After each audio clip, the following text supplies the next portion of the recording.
Good evening, YouTube. The Samurai Hobbit here. And what I'm going to do is a read-through of Charles Dickens' A Christmas Carol. Since it's a rather short novella, or whatever the term was in the 1840s, I'm going to divide it into 4 parts, just as the book is divided into 4 parts. So, I better divest myself of this clearly Japanese sword and put on my English mode.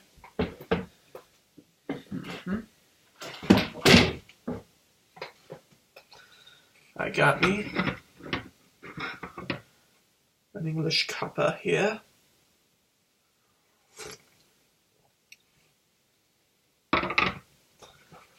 And a Barnes & Noble Nook from where I'm going to read. So, with the oncoming Christmas season, let's read this literary classic. A Christmas Carol by Charles Dickens. Stave 1. Marley's Ghost. Marley was dead, to begin with. There is no doubt whatever about that. The register on his burial was signed by the clergyman, the clerk, the undertaker, and the chief mourner. Scrooge signed it, and Scrooge's name was good upon change for anything he chose to put his hand to. Old Marley was as dead as a doornail. Mind, I don't know. I don't say that I know of my own knowledge what there is particularly dead about a doornail. I might have been inclined myself to regard a coffin nail as the deadest piece of ironmongery in the trade. But the wisdom of our ancestors is in the simile, and my unhallowed hands shall not disturb it, or the country's done for. You will therefore permit me to repeat emphatically that Marley was as dead as a doornail. Scrooge knew he was dead? Of course he did. How could it be otherwise? Scrooge and he were partners for I don't know how many years. Scrooge was his sole executor, his sole administrator, his sole assign, his sole residuary legatee, his sole friend and sole mourner. And even Scrooge was not so dreadfully cut up by the sad event, but that he was an excellent man of business on the very day of the funeral, and solemnized it with an undoubted bargain. The mention of Marley's funeral brings me back to the point I started from. There is no doubt that Marley was dead. This must be distinctly understood, or nothing wonderful can come of the story I am going to relate. If we were not perfectly convinced that Hamlet's father died before the plague began, there would be nothing more remarkable in his taking a stroll at night in an easterly wind upon his own ramparts than there would be in any other middle-aged gentleman rashly turning out after dark in a breezy spot, say St. Paul's churchyard, for instance, literally to astonish his son's weak mind.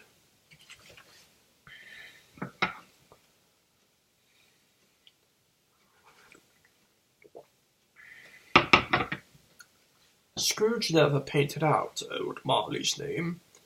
There it stood, years afterwards, above the warehouse door.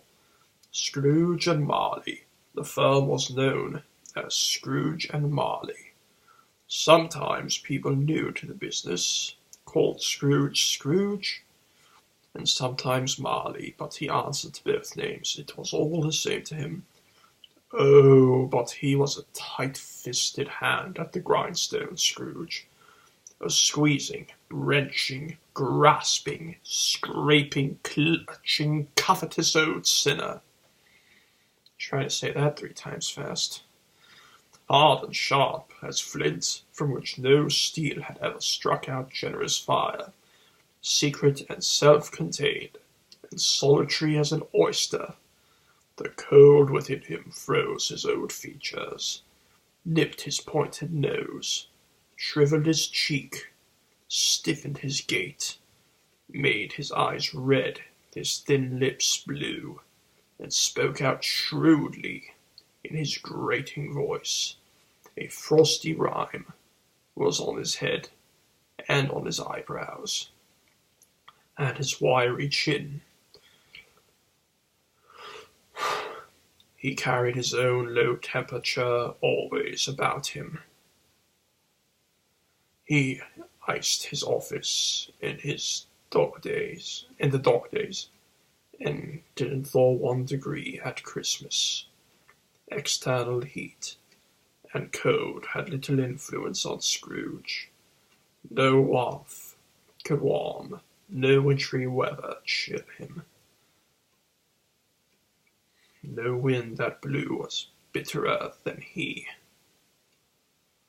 No falling snow was more intent upon its purpose, no pelting rain less open to entreaty. Foul weather didn't know where to have him. The heaviest rain and snow and hail and sleet could boast of the advantage over him in only one respect. They often came down handsomely, and Scrooge never did. Nobody ever stopped him in the street to say, with gladsome looks, "My dear Scrooge, how are you? When will you come to see me?" No beggars implored him to bestow a trifle. No children asked him what it was o'clock. No man or woman ever once in all his life inquired the way to such and such place of Scrooge. Even the blind man's dogs appeared to know him, and when they saw him coming on, they would tug their owners into doorways and up courts, and then would wag their tails as though they said, "No eyes at all is better than an evil-eyed dog, master." But what did Scrooge care? It was the very thing he liked. To edge his way along the crowded paths of life, warning all human sympathy to keep its distance, was what the knowing ones call nuts to Scrooge.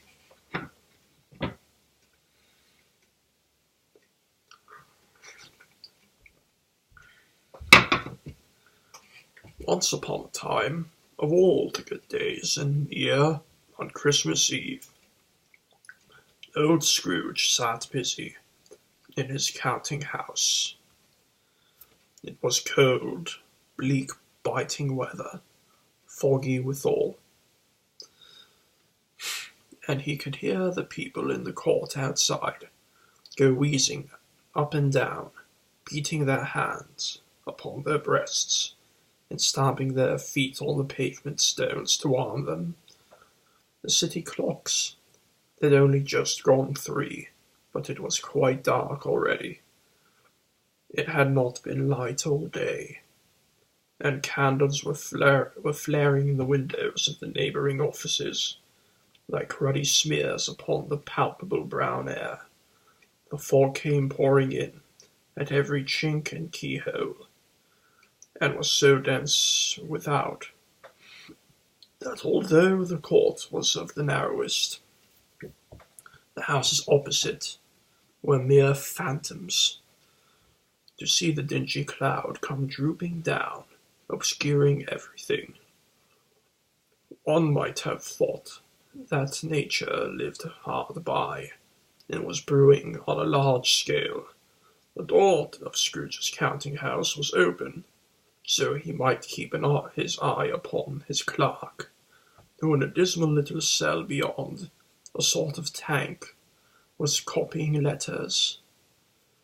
Scrooge had a very small fire, but the clerk's fire was so very much smaller that it looked like one coal, but he couldn't replenish it, for Scrooge kept the coal box in his own room. And so surely as the clerk came in with a shovel, the master predicted that it would be necessary for them to part. Wherefore the clerk put on his white comforter and tried to warm himself at the candle, in which effort, not being a man of strong imagination, he failed. "A Merry Christmas to you, Uncle! God save you!" cried a cheerful voice. It was the voice of Scrooge's nephew, who came upon him so quickly that this was the first intimation he had of his approach. "Bah!" said Scrooge. "Humbug!" He had so heated himself with rapid walking in the fog and frost, this nephew of Scrooge's, that he was all in a glow. His face was ruddy and handsome. His eyes sparkled, and his breath smoked again. "Christmas a humbug?" said Scrooge's nephew. "You don't mean that, I am sure."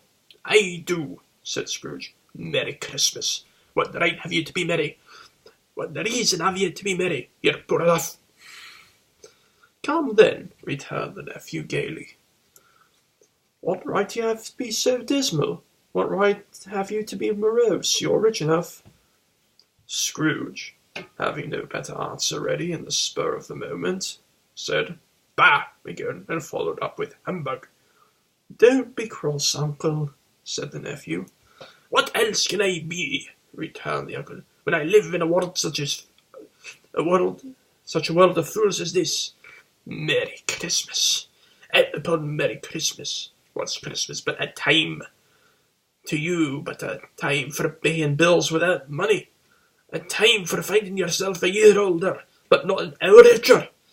A time for balancing your books and having every item in them through a round dozen of months presented dead against you? If I could work my will," said Scrooge indignantly, "every idiot who goes about with Merry Christmas on his lips should be boiled in his own pudding and buried with a stake of holly through his hat. He should." "Uncle," pleaded the nephew. "Nephew," returned the uncle sternly, "keep Christmas in your own way, and let me keep it in mine." "Keep it?" repeated Scrooge's nephew, "but you don't keep it." "Let me leave it alone, then," said Scrooge. "Much good may it do you, much good has it ever done you."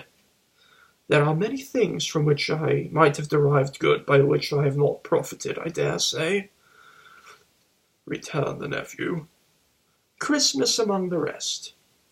But I am sure I have always thought of Christmas time, when it comes around, apart from the veneration due to its sacred name and origin, if anything belonging to it can be apart from that, as a good time, a kind, forgiving, charitable time. The only time I know of, in the whole long calendar of the year, when men and women seem by one consent to open up their shut-up hearts freely, and to think of people below them as if they really were fellow passengers to the grave, and not another race of creatures bound on other journeys. Therefore, Uncle, though it has never put a scrap of gold or silver in my pocket, I believe that it has done me good and will do me good, and I say, God bless it." The clerk in the tank involuntarily applauded. Becoming immediately sensible of the impropriety, he poked the fire, and extinguished the last frail spark forever. "Let me hear another sound from you," said Scrooge, "and you'll keep your Christmas by losing your situation. You're quite a powerful speaker, sir," he added, turning to his nephew. "I wonder why you don't go into Parliament." "Don't be angry, Uncle. Come, dine with us tomorrow." I'd see myself in hell first. But why? Cried Scrooge's nephew. Why? Why did you get married? Said Scrooge. Because I fell in love. Because you fell in love, growled Scrooge, as though that were the only thing in the world more ridiculous than a Merry Christmas. Good afternoon. Nay, uncle, but you never came to see me before that happened. Why give it as a reason for not coming now? Good afternoon, said Scrooge. I want nothing from you. I ask nothing of you. Why can we not be friends? Good afternoon, said Scrooge. I am sorry with all my heart to find you so resolute. We have never had any quarrel to which I have been a party. But I have made the trial in homage to Christmas, and I'll keep my Christmas humour to the last. So, a Merry Christmas to you, Uncle. Good afternoon, said Scrooge. And a Happy New Year. Good afternoon, said Scrooge. His nephew left the room without an angry word, notwithstanding. He stopped at the outer door to bestow the greetings of the season on the clerk, who, cold as he was warmer than Scrooge, for he returned them cordially. There's another fellow, muttered Scrooge, who overheard them. My clerk, with 15 shillings a week, and a wife and family, talking about a Merry Christmas. I'm tired to Bedlam. This lunatic, in letting Scrooge's nephew out, had let 2 other people in.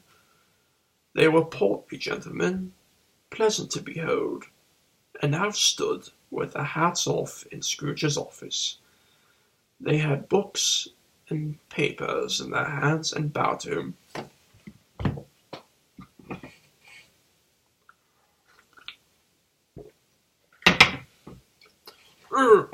Scrooge and Marley, I believe, said one of the gentlemen, referring to his list. Have I the pleasure of addressing Mr. Scrooge or Mr. Marley?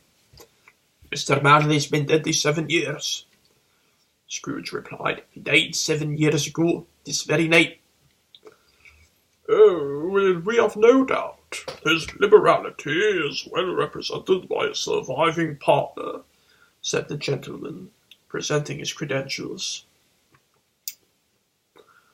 And it certainly was, for they had been 2 kindred spirits.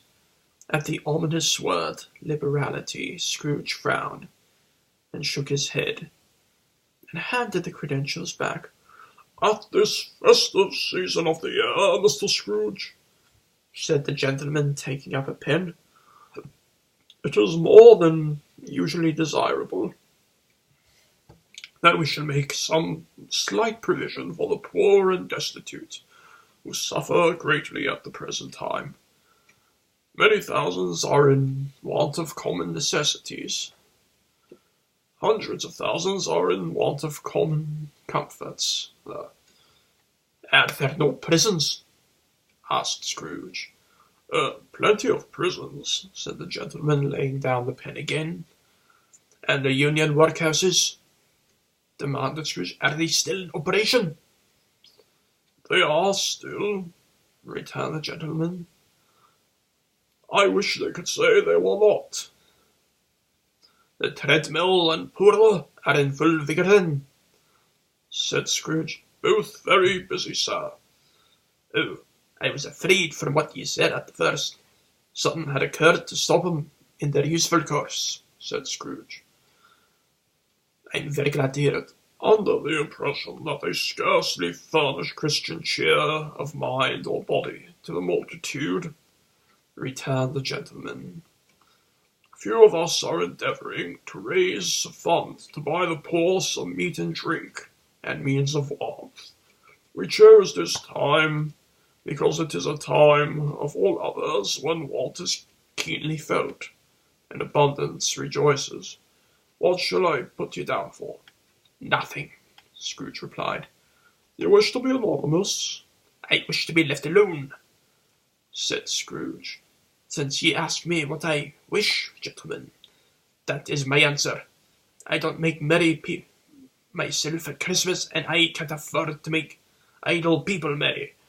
I help support the establishments I have mentioned. They cost enough. Those who are badly off must go there. Many can't go there, and many would rather die. If they would rather die, said Scrooge, they had better do it and decrease the surplus population. Besides, excuse me, I don't know that. But you might know it, observed the gentleman. It's not my business, Scrooge returned. It's enough for a man to understand his own business and not interfere with other people's. Mine occupies me constantly. Good afternoon, gentlemen. Seeing clearly that it would be useless to pursue their point, the gentleman withdrew. Scrooge returned to his labours, with an improved opinion of himself, and in a more facetious temper than was usual with him.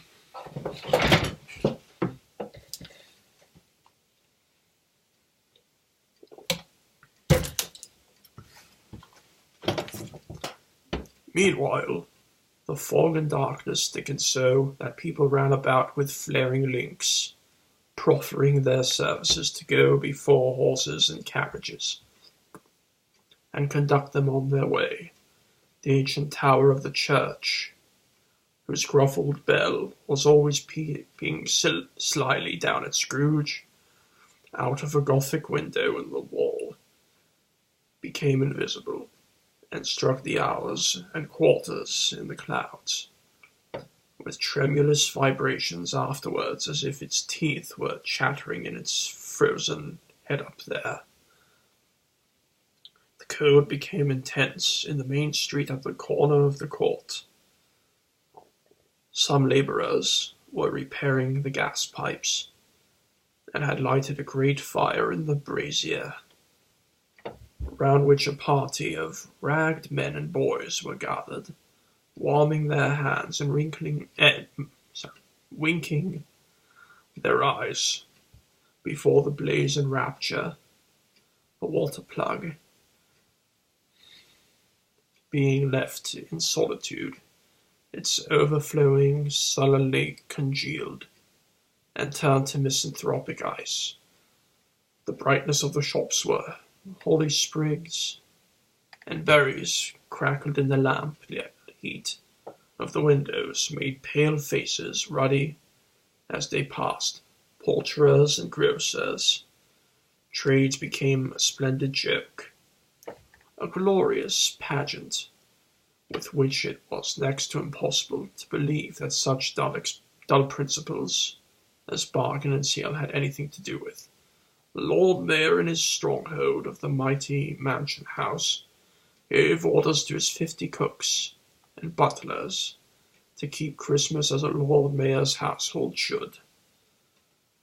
And even the little tailor, whom he had fined 5 shillings on the previous Monday for being drunk and bloodthirsty in the streets, stirred up tomorrow's pudding in his garret, while his lean wife and the baby sallied out to buy the beef, foggier yet and colder.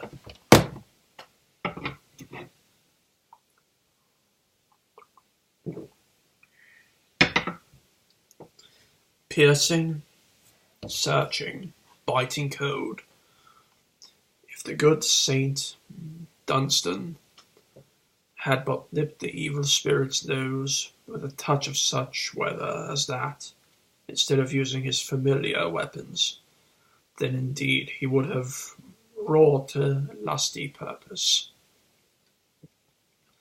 The owner of one scant young nose, gnawed and mumbled by the hungry code as bones are gnawed by dogs, stooped down at Scrooge's keyhole to regale him with a Christmas carol, but at the first sound of "God rest ye merry gentlemen, let nothing ye dismay," Scrooge seized the ruler with such energy of action that the singer fled in terror, leaving the keyhole to the fog, and even more congenial frost. At length the hour of shutting up the counting-house arrived. With an ill will, Scrooge dismounted from his stool, and tacitly admitted to the fact to the expectant clerk in the tank, who instantly snuffed his candle out and put his hat on. "You'll want all day tomorrow, I suppose," said Scrooge. "If it's quite convenient, sir." "It's not convenient," said Scrooge, "and it's not fair. If I was to stop you half a crown for it, you'd think yourself ill-used, I'll be bound." The clerk smiled faintly. "And yet," said Scrooge, "you don't think me ill-used when I pay a day's wages for no work." The clerk observed that it was only once a year, a poor excuse for picking a man's pocket every 25th of December, said Scrooge, buttoning his greatcoat to the chin. "But I suppose you must have the whole day. Be a whole day earlier the next morning." The clerk promised that he would, and Scrooge walked out with a growl. The office was closed in a twinkling, and the clerk, with the long ends of his white comforter dangling below his waist, for he boasted no greatcoat, went down a slide on Cornhill at the end of a lane of boys 20 times, in honour of its being Christmas Eve, and then ran to his home in Camden Town as hard as he would pelt, to play at blind man's buff. Scrooge took his melancholy dinner in his usual melancholy tavern, and having read all the newspapers and beguiled the rest of the evening with his banker's book, went home to bed. He lived in chambers which had once belonged to his dead partner. They were a gloomy suite of rooms in a lowering pile of a building up a yard, where it had so little business to be that one could scarcely help fancying it must have run there when it was a young house, playing at hide-and-seek with other houses, and forgotten the way out again. It was old enough now, and dreary enough, for nobody lived in it but Scrooge. The other rooms were being all let out as offices. The yard was so dark that even Scrooge, who knew its every stone, was fain to grope with his hands. The fog and frost so hung about the black old gateway of the house that it seemed as if the genius of the weather sat in a mournful meditation on the threshold.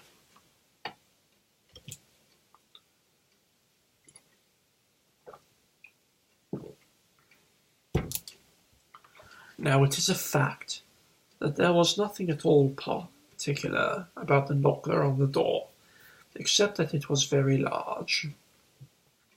It is also a fact that Scrooge had seen it, night and morning, during his whole residence in that place. Also that Scrooge had as little of what is called fancy about him as any man in the city of London, even including, which is a bold word, the corporation, aldermen, and the livery. Let it be borne in mind that Scrooge had not bestowed one thought on Marley since his last mention of his 7 years dead partner that afternoon. And let any man explain to me, if he can, how it happened that Scrooge, having his key in the lock of the door, saw in the knocker, without its undergoing any intermediate process of change, not a knocker, but Marley's face. Boom.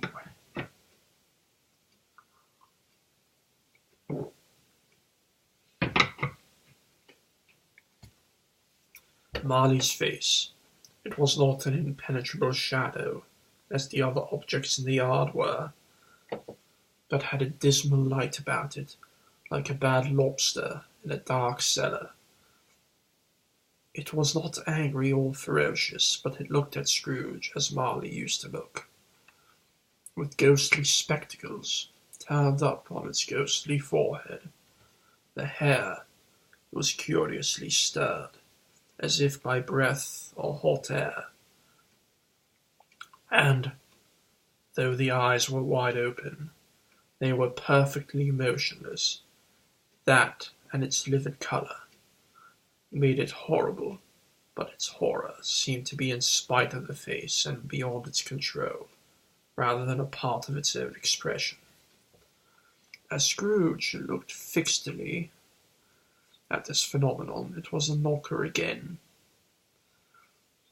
To say that he was not startled, or that his blood was not conscious of a terrible sensation to which it had been a stranger from infancy, would be untrue.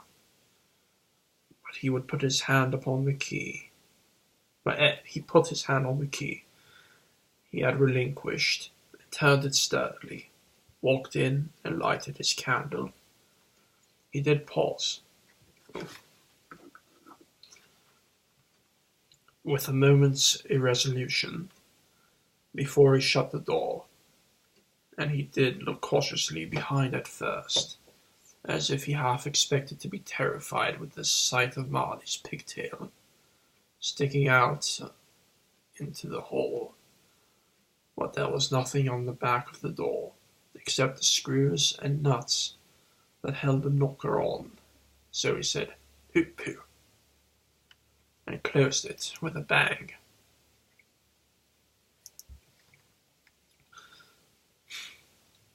The sound resounded through the house like thunder. Every room above, and every cask in the wine merchant's cellar below, appeared to have a separate peal of echoes in its own. Scrooge was not a man to be frightened by echoes. He fastened the door, and walked across the hall, and up the stairs, slowly too, trimming his candle as he went. You may talk vaguely about driving a coach and six up a good old flight of stairs, or through a bad young Act of Parliament, but I mean to say, you might have got a hearse up the staircase, and taken it broadwise, with the splinter bar towards the wall, and the door towards the balustrades, and done it easily. There was plenty of width for that, room to spare, which is perhaps the reason why Scrooge thought he was a locomotive. He saw a locomotive hearse going on before him in the gloom. Half a dozen gas lamps out of the street wouldn't have lighted the entry too well, and so you may suppose that it was pretty dark with Scrooge's dip. Up Scrooge went, not caring a button for that. Darkness is cheap, and Scrooge liked it. But before he shut his heavy door, he walked through his rooms to see that all was right. He had just enough recollection of the face to desire to do that. Sitting room, bedroom, lumber room, all as they should be. Nobody under the table, nobody under the sofa. A small fire in the grate, spoon and basin ready, and the little saucepan of gruel. Scrooge had a code in his head upon the hob. Nobody under the bed, nobody in the closet, nobody in his dressing gown, which was hanging up in a suspicious altitude against the wall.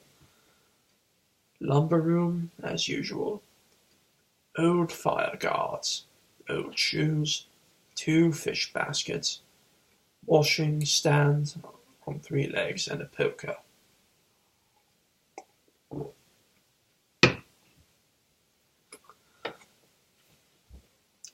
Quite satisfied, he closed his door and locked himself in, double-locked himself in, which was not his custom. Thus secured against surprise, he took off his cravat, put on his dressing gown and slippers and his nightcap, and sat down before the fire to take his gruel. It was a very low fire indeed. Nothing on such a bitter night. He was obliged to sit close to it and brood over it, before he would extract the last sensation of warmth from such a handful of fuel. The fireplace was an old one, built by some Dutch merchant long ago, and paved all around with quaint Dutch tiles, designed to illustrate the scriptures.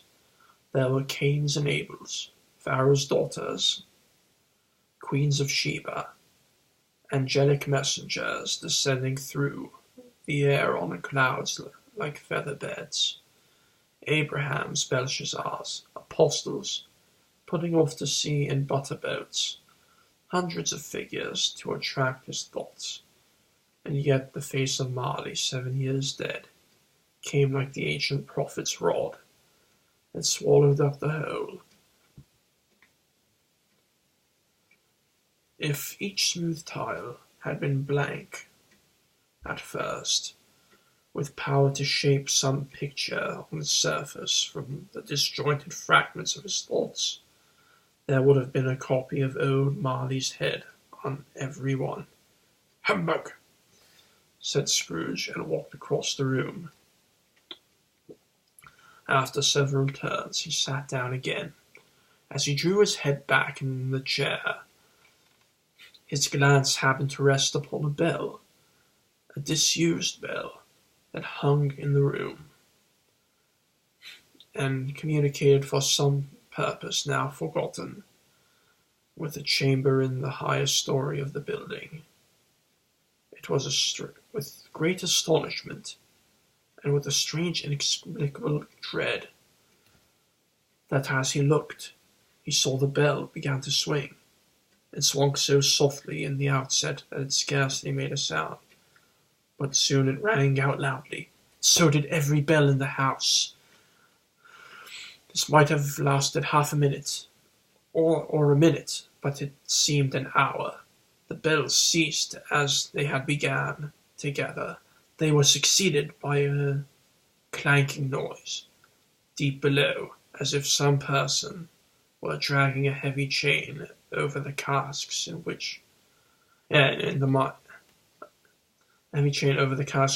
the wine merchant's cellar. Scrooge then remembered to have heard ghosts in the haunted house were described as dragging chains. The cellar door flew open with a booming sound. Then he heard the noise much louder on the floors below, then coming up the stairs, then coming straight towards his door. "It's a humbug still," said Scrooge. "I won't believe it." His colour changed, though, when without a pause it came through the heavy door, and passed into the room before his eyes. Upon its coming in, the dying flame leaped up, as though it cried, "I know him! Marley's ghost!" and fell the same face, and fell again. Sorry, I'm kind of out of it. The same face, the very same, Marley in his pigtail, usual waistcoat, tights, and boots, and the tassels on the latter bristling, like his pigtail, and his coat skirts, and the hair upon his head. The chain he drew was clasped about his middle. It was long, and wound about him like a tail, and it was made, for Scrooge observed it closely, of cash boxes, keys, padlocks, ledgers, deeds, and heavy purses wrought in steel. His body was transparent, so that Scrooge observed him and looking through his waistcoat could see the two buttons on his coat behind. Scrooge had often heard it said that Marley had no bowels, but he had never believed it until now. No, nor did he believe it even now, though he looked at the phantom through and through and saw it standing before him, though he felt the chilling influence of its death-cold eyes, and marked the very texture of the folded kerchief bound about its head and chin, which wrapper he had not observed before. He was still incredulous, and fought against his senses. "How?" said Scrooge, caustic and cold as ever. "What do you want with me?" "Much." Marley's voice, no doubt about it. "Who are you?" "Ask me who I was." "Who are you then?" said Scrooge, raising his voice. "You're particular for a shade." He was going to say to a shade, but substituted this as more appropriate. "In life, I was your partner, Jacob Marley." Can you sit down?" asked Scrooge, looking doubtfully at him. "I can." "Do it then." Scrooge asked the question because he didn't know whether a ghost so transparent might find himself in a condition to take a chair, and felt that in the event of it being impossible, it might involve the necessity of embarrassing explanation. But the ghost sat down on the opposite side of the fireplace, as if he were quite used to it. "You don't believe in me," observed the ghost. "I don't," said Scrooge. "What evidence would you have of my reality beyond that of your senses?" "I don't know," said Scrooge. "Why do you doubt your senses?"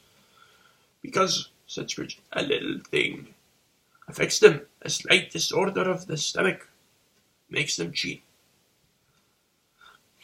You may be an undigested bit of beef, a blot of mustard, a crumb of cheese, a fragment of underdone potato. There's more of gravy than I've crave of you, whatever you are. Humbug!" Scrooge was not much in the habit of cracking jokes, nor did he feel in his heart by any means waggish then. Truth is, as he tried to be smart, as a means of distracting his own attention and keeping down his terror, while the spectre's voice disturbed the very marrow of his bones, to sit staring at those fixed glazed eyes in silence for a moment would play, Scrooge felt, the very deuce with him. There was something very awful, too, in the spectre being provided with an infernal atmosphere of his own. Scrooge could not feel it himself, but this was clearly the case. Or the ghost sat perfectly motionless. His hair and skirts and tassels were still agitated, as by a hot vapour from an oven. You see this toothpick?" said Scrooge, returning quickly to the charge, for the reason just assigned, and wishing, though it were only for a second, to divert the vision still engaged from him. "I do," replied the ghost. "But you're not looking at it," said Scrooge. "But I see it," said the ghost, "notwithstanding." "Well," said Scrooge, "I have but to swallow this, and be for the rest of my days persecuted by a legion of goblins, all of my own creation. Humbug, I tell ye, humbug!" At this the spirit raised a frightful cry and shook his chains with such a dismal and appalling noise that Scrooge held on tight to his chair to save himself from falling in a swoon. But how much greater it was his horror when the phantom, taking off the bandage around its head, as if it were too warm to wear indoors, its lower jaw dropped down upon his breast. Scrooge fell upon his knees and clasped his hands before his face. "Mercy!" he said. "Dreadful apparition! Apparition! Why do you trouble me?" "Man of the worldly mind," replied the ghost, "do you believe in me or not?" "I do," said Scrooge. "I must. But why do spirits walk the earth? Why do they come to me?" "It is required of every man," the ghost returned, "that the spirit within him should walk abroad among his fellow men, and travel far and wide. And if that spirit goes not forth in life, it is condemned to do so after death. It is doomed to wander through the world. Oh, woe is me, and witness what it cannot share, but might have shared on earth, and turned to happiness." Again the spectre raised a cry, and shook its chains, and wrung its shadowy hands. "You are fettered," said Scrooge, trembling. "Tell me why." "I wear the chain I forged in life," replied the ghost. "I made it link by link, and yard by yard. I girded it on my own free will, and on my own free will I wore it. Is its pattern strange to you?" Scrooge trembled more and more. "Or would you know," pursued the ghost, "the weight and length of the strong coil you bear yourself? It was as full, as heavy, and as long as this 7 Christmas Eves ago. You have labored on it since. It is a ponderous chain." Scrooge glanced about him on the floor, in the expectation of finding himself surrounded by some 50 or 60 fathoms of iron cable, but he could see nothing. "Jacob," he said imploringly. "Oh, Jacob Marley, tell me more. Speak comfort to me, Jacob." "I have none to give," said the ghost replied. "It comes from other regions, Ebenezer Scrooge, and is conveyed by other ministers to other kinds of men. Nor can I tell you what I would. A very little more is all permitted to me. I cannot rest. I cannot stay. I cannot linger anywhere. My spirit never walked beyond our counting house. Mark me! In life my spirit never roved beyond the narrow limits of our money-changing home, and weary journeys lie before me." It was a habit of Scrooge, whenever he became thoughtful, to put his hands in his breeches pocket, pondering on what the ghost had said. He did so now, but without lifting up his eyes or getting off his knees. "You must have been very slow about it, Jacob," Scrooge observed in a businesslike manner, but with enough humility and deference. "Slow," the ghost repeated. 7 years dead," mused Scrooge. "And you've been travelling all the time?" "The whole time," said the ghost. "No rest, no peace, incessant torture of remorse." "You travelled fast?" said Scrooge. "On the wings of the wind," replied the ghost. You you might have got over a great quantity of ground in 7 years, said Scrooge. The ghost, on hearing this, set up another cry, and clanked its chain so hideously in the dead silence of the night that the ward would have been justified in indicting it for a nuisance.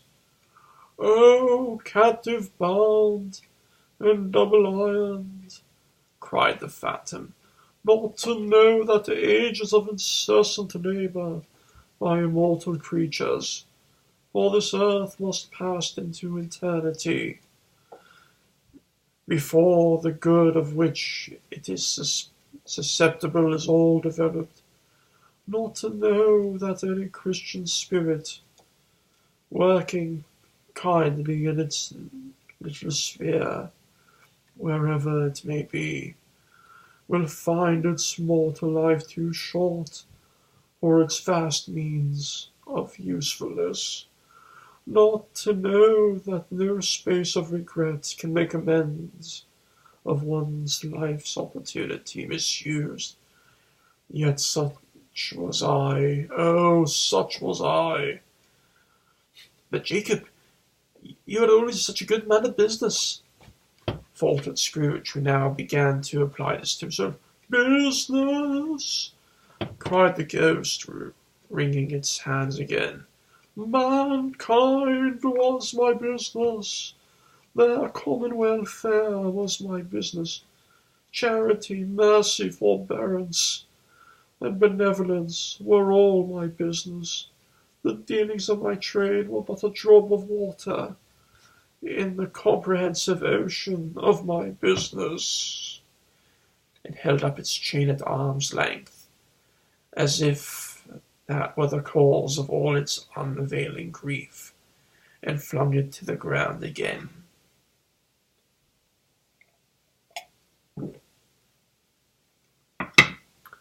"At this time of the rolling year," the spectre said, "I suffer most.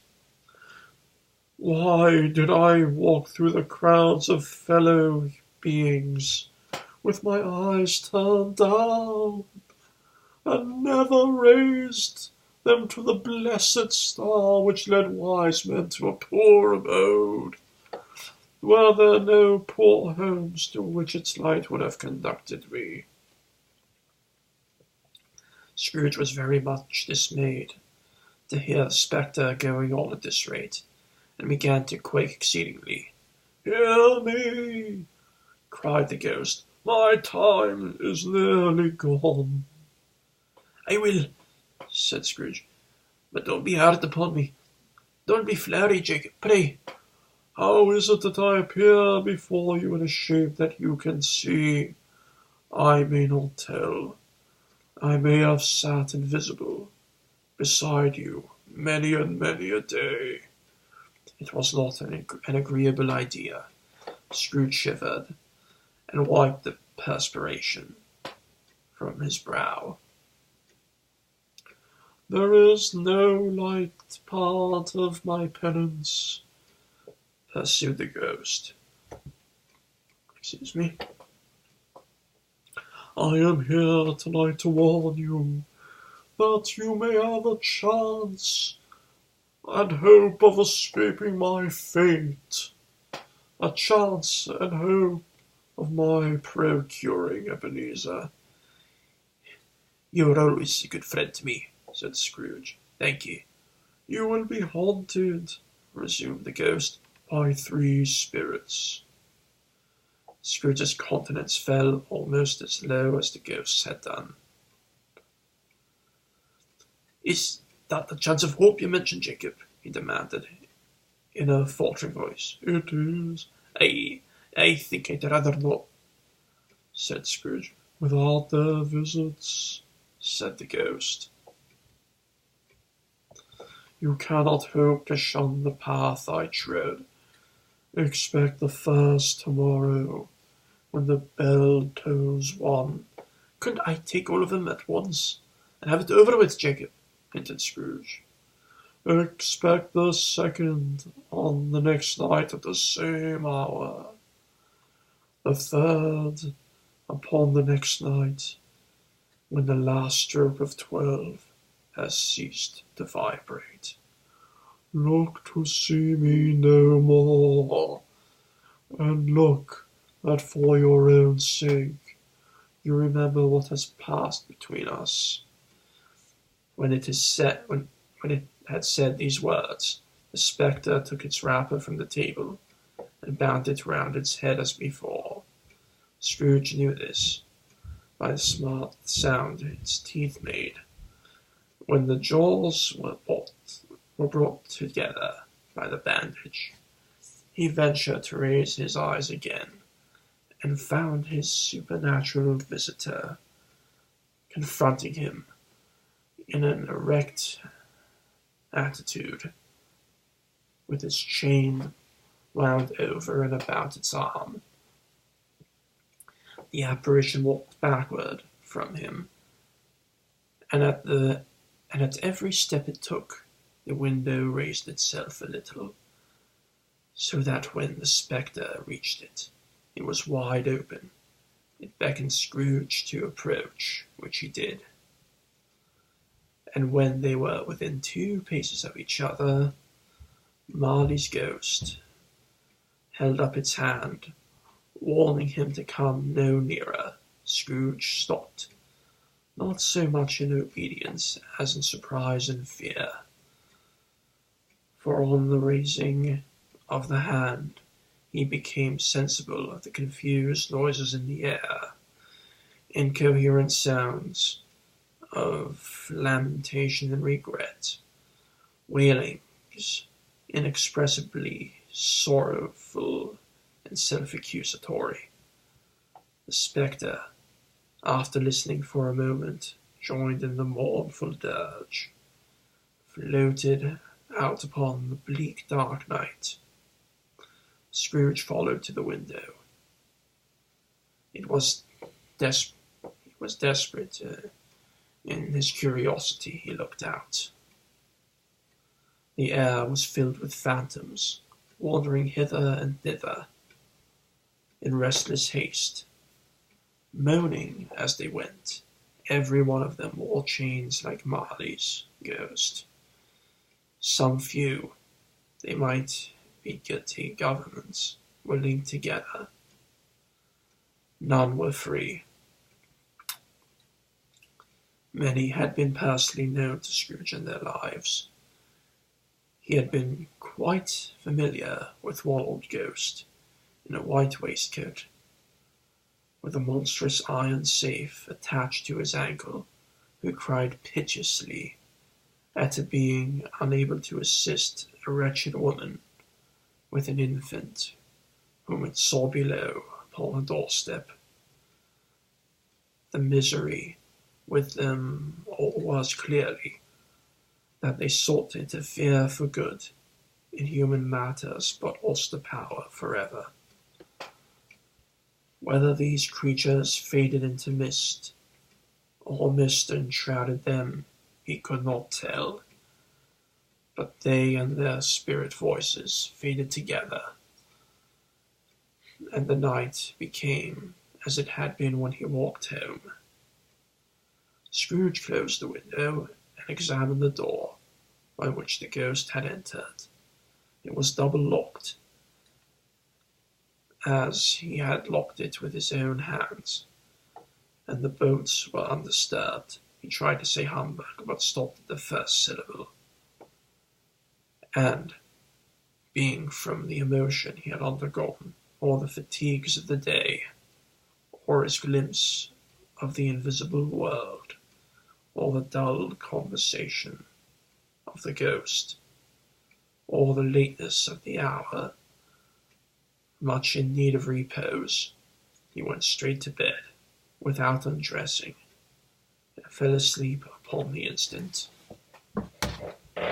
This is the Samurai Hobbit, signing out.